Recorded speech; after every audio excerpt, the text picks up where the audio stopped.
Yeah.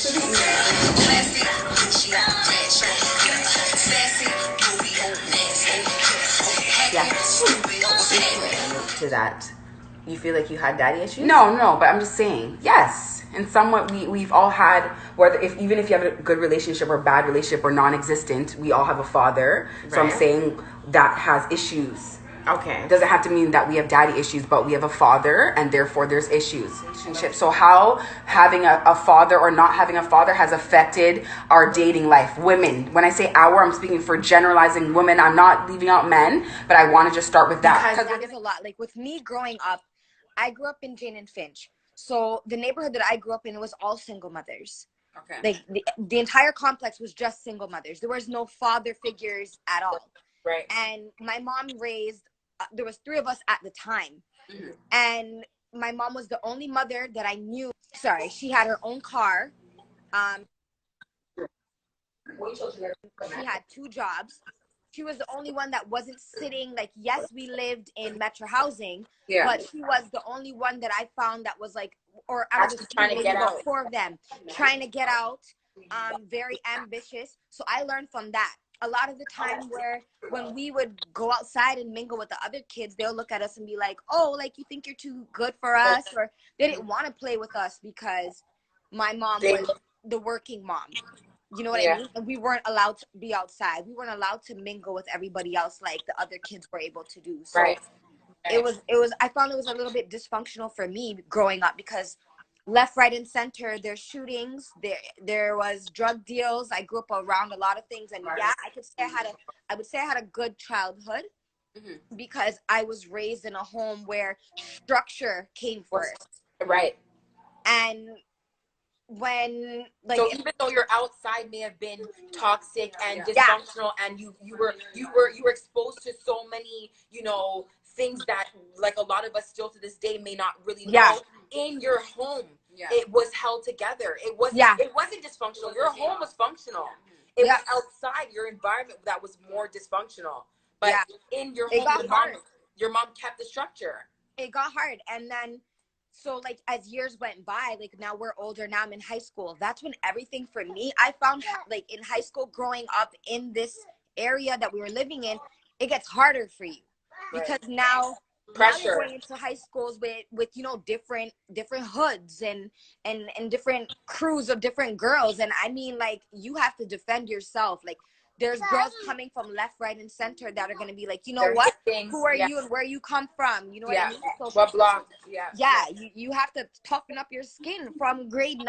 And now, like, when we have our kids growing up in, like, the more suburban areas, you're just like, you just want to send your kids to school and everybody's has a okay day. Yeah. But no, growing up from where I came from is just, it was hard rock. I could tell you that. Like, I was homeless at the age of 19, like, nowhere to live. I was homeless for 1.5 years. I was in school, went to York University, took my first year of school. It was crazy. Like, I dropped out of 3 high schools. Were you with child at that point or no? No. But did you get licks? Of course. Okay. Like, my mom's Caribbean and my dad is white, right? So my dad was more so that parent that was like, oh, it's okay, like, timeouts, take things away or ground her or no TV, whereas my mom would whoop my ass. Whereas I can remember when I was a kid in the grocery store, my mom would drag my ear and people would mind their business, or she'd pinch me or cuff me in the back of my head. Like, sounds so bad, but like little small trouble, and like people would turn their face and mind their business. Hi, Bill. Hi. Okay, so you guys are kind of talking about what I wanted to talk about, but, like, for me, I always got licks at home and, like, sometimes out in public. I don't know, like, how I was really raised to know time and place for most things, because, like, I went to church and stuff every weekend. I feel like that kind of helped with time and place and knowing how to act in certain places, things like that. Yeah. But, like, I do remember always getting beat at home. Like, I got it for sure. And do you think seriously, more than my sister, man. Like, I got it. It was really bad. But remember, because that's what I was saying, each child is different. That's why different disciplinary measures for, you know, each kid. But and our personality is kind of different too. Like I'm more like my sister's more quiet, and I'm the I'm the one that won't care to say talk something back and stuff, right? Exactly. So what was I gonna say? But hold on, also parents have a favorite kid sometimes, Rachel. Yeah, no, like, for sure. Sometimes the personalities just don't mesh. Like, say you and your mom didn't really mesh, but your mother and your sister did, and so more frustration was out on you. Like you know, and it could be sometimes not even a you problem. It could be just your mom feeling guilty too. Yeah, no, for sure. Jamila was definitely the favorite, but but what was I gonna say? Sorry, lost track. My brain. Lost track. Okay. you were saying that you got licks at home, and the time and place mattered. Yeah, but like the thing is, okay, so because like my dad wasn't around, he passed away. My granny was kind of like my dad, right? Yeah. So like she was the person that she slapped me every now and then, but like I was able to talk to her more. And my mom always slapped. She wasn't a good communicator. Like she didn't talk. It was like whatever I say goes, that's it. With her, I didn't talk to her much. And I feel like that affected the way I communicated with people in general. And I actually noticed that more when I started dating my boyfriend now, because in his family, like with his mom's side and whatever, they tend to communicate way more. So like I wasn't able to do that with him. Like I was just kind of the person that would shut out, and like I just have a lot of like built up emotions and stuff. Like I just wouldn't. And you're a fire sign too. Let's take an account. So. And what? You're a fire sign. In public for you, like, because like you said, I see people and their kids are throwing tantrum, and I'm like, slap the shit out of that kid. But in all honesty, I don't blame you for not slapping the shit out of your kid. If I see you slap your kid in public, I'm like, what the hell's wrong with this lady? Like, who does that? Nikki said, I don't bring them outside with me no more. LOL, problem solved. Well, I mean, yeah, real shit. My kid doesn't come to Walmart with me. Nikki has older kids, guys, so that's a little bit different for us with young kids that you can't leave them at home, right? You know, this has been something that's been bothering me. And I feel like you know it's wrong. No, it's not even that. It's not even that. It's it's like you have that pressure of being that good parent.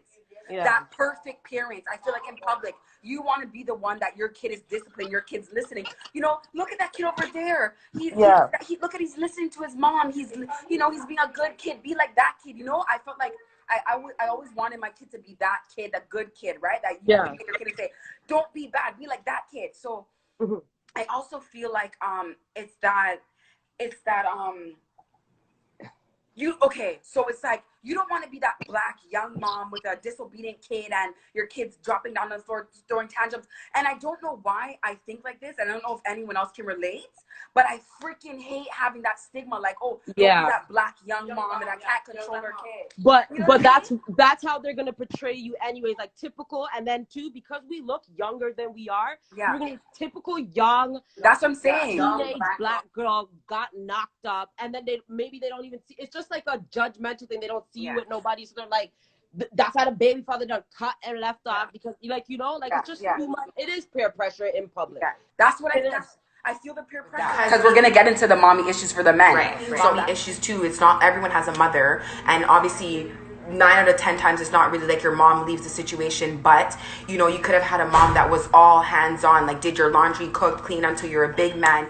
Really never left the nest, and when you did, you expected all of these things from your responsibilities right away. Had to work a job, maybe flunked a bit in high school because he had to pick up 2 part-times to help his mom who was struggling with younger siblings. So taking on the father role really early because you're in a single parent home. Right. See where we're going? That's a mommy issue right there. Yeah. Right? We're not just talking cut and dry mommy issues. We're talking that wouldn't even be necessarily a mommy issue. That could be a daddy issue too. Because the dad wasn't there, so then the son had to take on that role. And with that being said, that son becomes the mom's backbone. And so she doesn't even want to see him leave the nest either. Doesn't want to see him flourish in another relationship with another woman because it now feels like, someone's taking that away from you. Because it makes me the person I am today, right? So I had to learn from that, obviously, right? Yeah. And honestly, and that's how it is. So for me, like when I have my kids, I don't have no kids, but when I have my sons, in the near future, I want to make sure that, hey, they're not babied. I talk to them about certain things. I tell them how to value an actual woman. And I feel like that's why so many men make mistakes. Because they don't have that father figure to tell them exactly who they are. you know. And especially on the reverse side of it, like with daughters, right? I feel like if there's no father figure, right, they're gonna be chasing after that father figure where they want, you know. So the idea, exactly, 100%, and they never understood what a father is and his role in it, or a man plays. Because they never had it. So literally, they grew up in like watching TV and all that, you know, the media, you know, and they think that, hey, you know, what the media says about men, that's how men are, you know.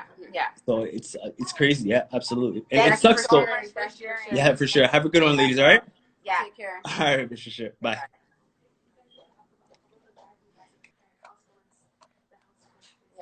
So thank you so much for sharing, Mo.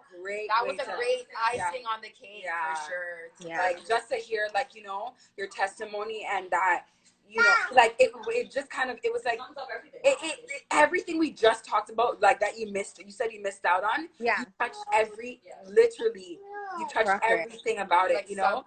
You know, even the fact that you, like, when we talked about the mommy issues, and yours is not even the mommy issues that we're talking about, but the fact that having a working mom, and you took on the role. You took on that role to be a mother at home when your mom wasn't there.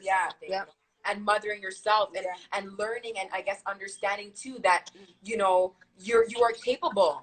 And as much as you yearned, or you missed out, or you needed that, look at you now.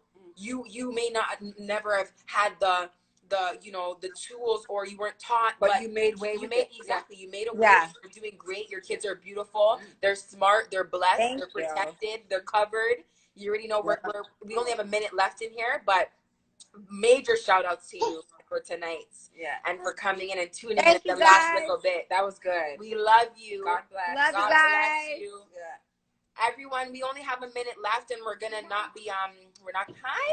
Hi Papa. Hi Nazir. This is Nazir. This is Alana, that I told you, my godson's mom, who named her son Nazir. There's other Nazi. So cute. So okay, with a minute left, guys, we just want to let you know that the next segment, Thursday at 10 p.m. is our Matchmaker edition. So if you're single, okay, we have questions for you, and we want you to mingle with. That's what's happening next week. Is our tell a friend, share. I'm gonna leave my page open for, I guess, like a week or so. So send me it and I'll post it. So send me and I'll post it. Post, share, tell a friend, tell a single friend. It's quarantine time. We're all trying to mate up and, you know, have some companionship. So we're matchmaking it. We're matchmaking edition next Thursday, 10 p.m. Thank you all for tuning in. Love you. Bless you. Talk to me. Talk to me. Talk to me. Bye. Bye.